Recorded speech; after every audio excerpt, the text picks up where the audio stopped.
এই জুলাই মাস এদেশের মানুষের কাছে একটি গুরুত্বপূর্ণ মাস জীবনীরা।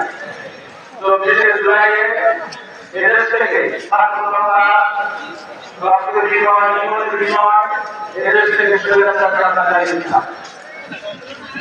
এদেশের ছাত্র জনতা এদেশের জনগণ উপর আসনে স্বৈরাচার চালিয়েছিল।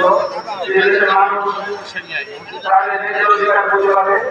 এদেশের মানুষ আলাদা বলে বৈষম্য হয়ে দেশ চলে থেকে আশা আছে এদেশের মানুষ কিনা।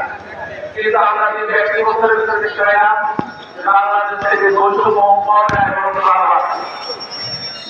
আজকে এই যুব সম্মেলন থেকে যুব সমাবেশ থেকে আমি একটি কথা বলতে চাই, সেটা হলো যে আশায় এদেশের মানুষ এই